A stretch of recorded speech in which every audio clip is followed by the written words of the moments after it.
Но сега с фокус социалните ефекти от договорите за свободна търговия, давам думата за икономическите ефекти. Чавдар Найденов, друг от авторите на изследването, заповядай. Здравейте.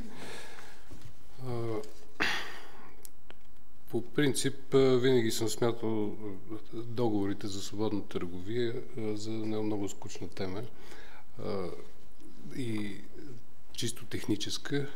Тя наистина не привлича, но в нея има доста съспенс, ако човек се зачете. Във всеки случай е актуална. Виждаме растежа на световната търговия в последните от 70-та година насам. Той трикратно е нараснал брутния вътрешен продукт като дял от икономическия продукт. Три пъти е нараснал експорта в света и съответно обмена между държавите.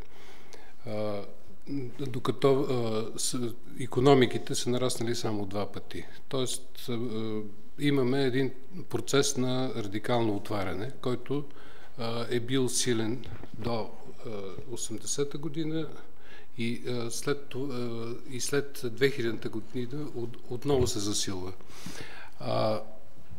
Сега в тази графика тях обхваща до 2008 година и не се вижда забавянето на икономическото развитие в света. То става много анемично. Новите инициативи, новата поредица от договори, които сега се предлагат, целят да ускорят отново развитието. Въпросът е дали отварянето, така както протича, допринася за икономическото развитие.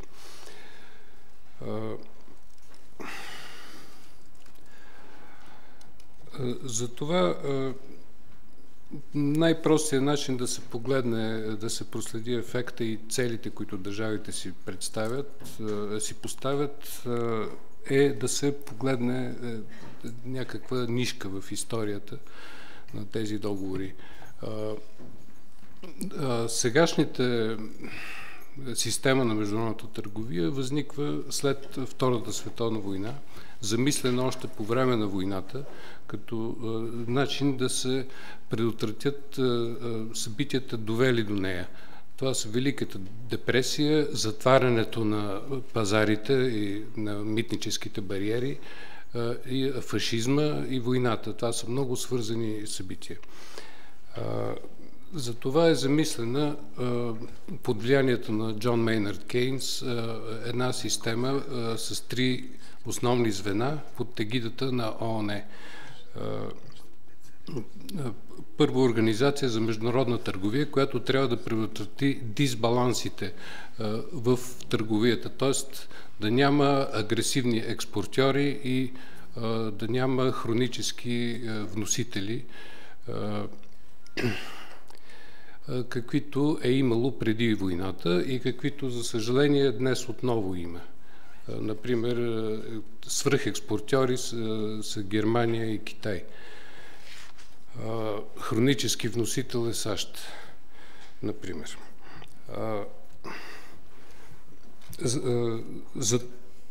За това е предложена и прията Организация за международна търговия, но САЩ по това време са големи привърженици на либерализацията и Конгреса отхвърля, не ратифицира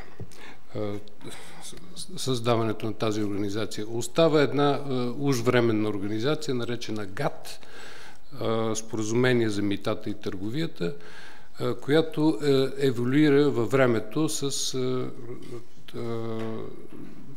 поредица от преговори.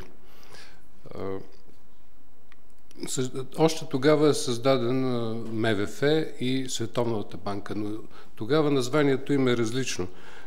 Световната банка се казва Банка за реконструкция и развитие, т.е. тя не е замислена като автор на програми за икономическата стратегия на държавите, а като инвеститор, като нисколихвен инвеститор, тъй като е било прието, че развитите държави имат интерес, развиващите се държави, да увеличат своя продукт, за да имат силни търговски партньори. Нещо, което днес не се среща като мнение. И МВФ не е бил замислен като лост за предотвратяване на контрола на движението на финансите през граница и така нататък, а като помощник на правителствата при временни ликвидни проблеми, за да предотврати необходимостта те да спират обмяната на валута. В днешно време, т.е. от 90-те години нататък, тези две институции имат съвсем друга роля. Те прокарват програми за структурни реформи с печален ефект в Латинска Америка и в Източна Европа. Въпреки че в Латинска Америка никога не е имало комунизъм, ние смятаме тези реформи за форма на декомунизация.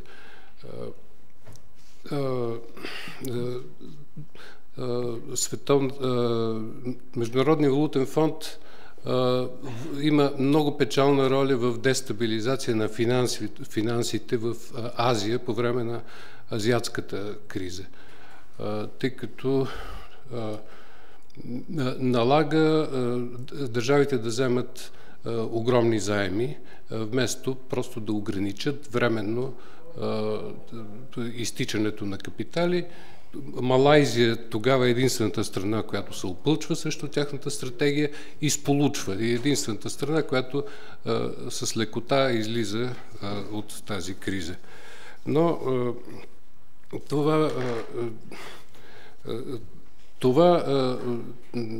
спирам се и на тези институции, за да покажа, че това са ГАТ, Световната банка и МВФ са в една синергия. Те провеждат една и съща политика, която се променя във времето. Ако тези негативни функции, които имат по-късно, се вървят заедно, т.е. от 80-те години насам, то преди това те са имали по-скоро положителна роля. Да се върна все пак на ГАТ.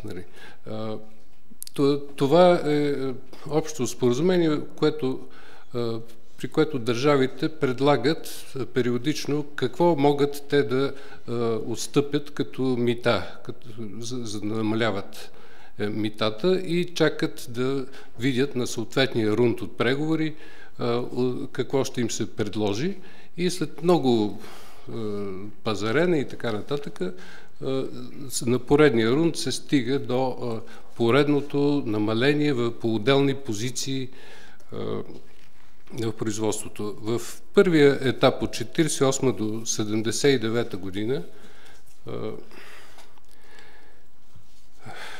развиващите се и деколонизираните държави успяват да прокарат цял ред асиметрични мерки. Тоест правото те да поддържат по-високи мита, отколкото развитите страни. Това към 79-та година се въвежда и нова, още по-преферирана категория с още по-високи привилегии. Това са категорията най-малко развити страни. Целта е да им се помогне да се развият нормално. Тогава за третия свят е характерна категорията вносно заместващо развитие. Тоест, това е тип стратегия. Тя има тази положителна черта, че стимулира индустриализацията, но и отрицателна страна, че затваря икономиките и им пречи да използват икономия от мащаба на производството. Тоест, в един начален стадий е много полезна. След това изчерпва своята полезност. До голяма степен такова е и развитието на Съветския блок, нали, т.е. на нашите страни по това време. На втория етап е ГАТ е Уругвайския кръг. Тогава задачата е определена най-добре от Роналд Рейган, който казва, че искаме нашите партньори да третират нашите стоки като своите стоки. Преференциите на догонващите страни са много снижени и са сведени главно до преходни срокове за елиминиране на съответните защити. Разширява се обхвата, рязко се разширява, излиза се в тези споразумения извън търговията, навлиза се в сектора на услугите, правото на контрол върху движението на капитал през граници, засилване на контрола върху интелектуалните права и така нататък. И с него, с този кръг се създава Световната търговска организация, която е форум, в който се разглеждат спорове, издават се препоръки и се налагат глоби. Тази линия на либерализация се разгръща много нашироко вече с май, с кръгът в Доха, който не е завършен, тъй като държавите вече оказват силна съпротива, т.е. слабо развитите държави или догонващите страни оказват силна съпротива и засилват своето настояване да бъдат намалени селско-стопанските субсидии, които в развитите страни, които им отнемат сравнителното предимство, главното им сравнително предимство в земеделието. Сега и общата посока на еволюция на тези договори трасира и настоящето и бъдещето. Посоката е разширява се свобода на фирмите, от която имат полза само или главно големите държави, големите фирми и напредналите страни. Например, облегчаване на трансграничните инвестиции.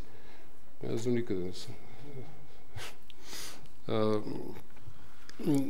Очевидно, свободните капитали за инвестиране се намират в развитите страни, а не в развиващите се, така че те не могат да имат полза от това.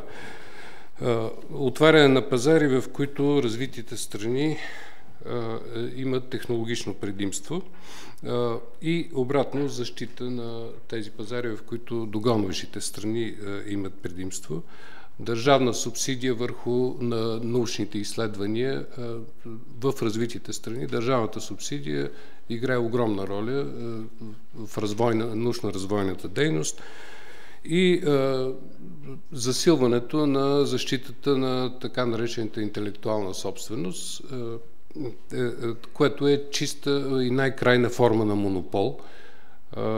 Стига вече защитите се довеждат до това, че патенти на лекарства стават вечни, защото с малки модификации патента може да бъде възобновен, т.е.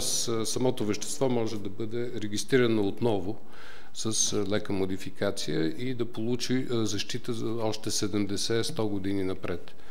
И така нататък.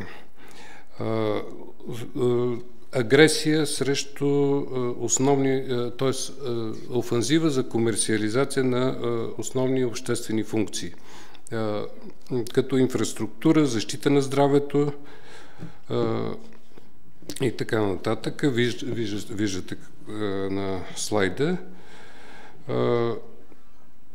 Нов момент е, че тези практики, неравностойни практики, които са били използвани спрямо третия свят, вече се пренасят главно чрез трансатлантическото споразумение и в отношенията между развити страни. Тоест, това, което сега ни възмущава в трансатлантическото споразумение, всъщност отдавна съществува и е, така да се каже, разтренирано в третия свят.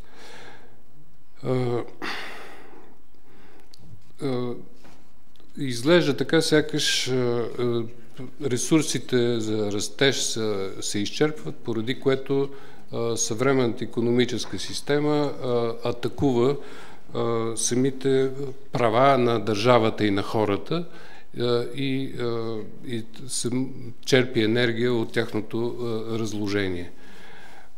Добре, какъв е ефекта? Смята се, че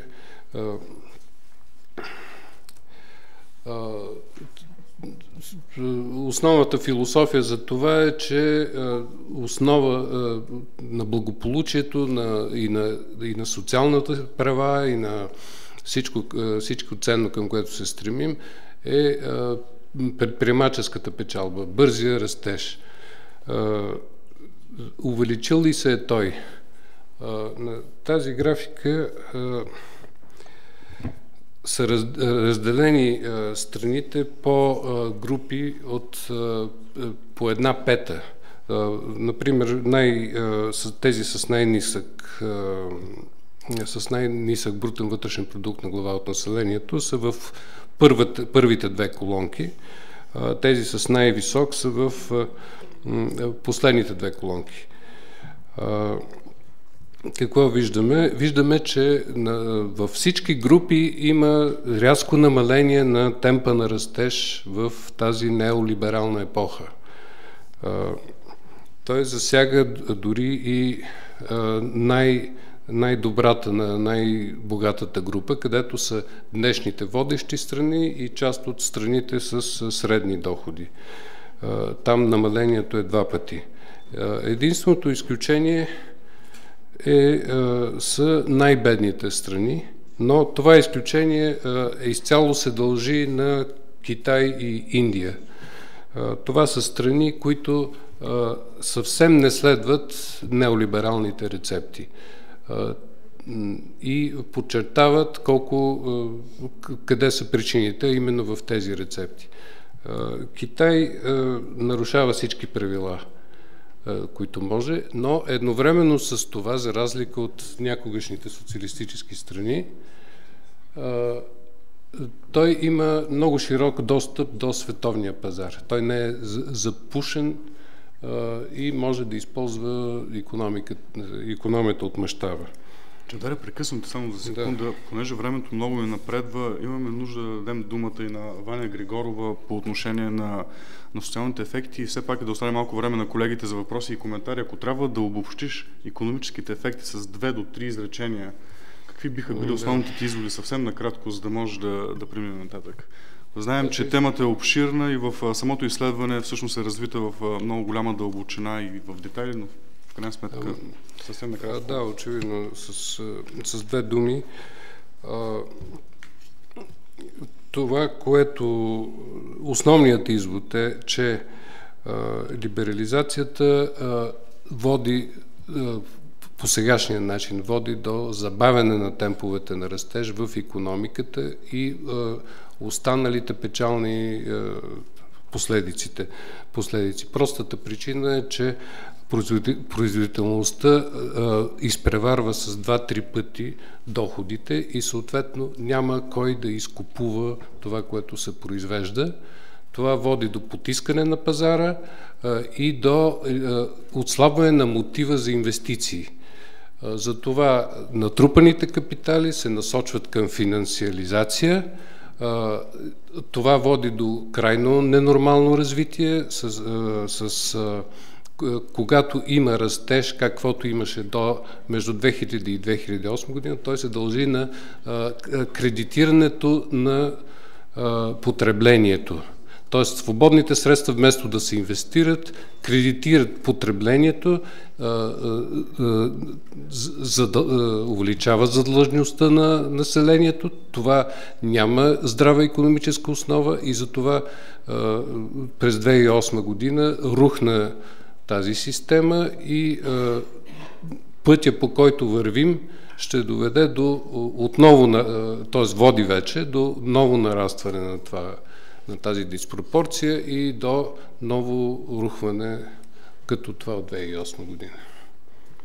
Благодаря ти за тези изводи.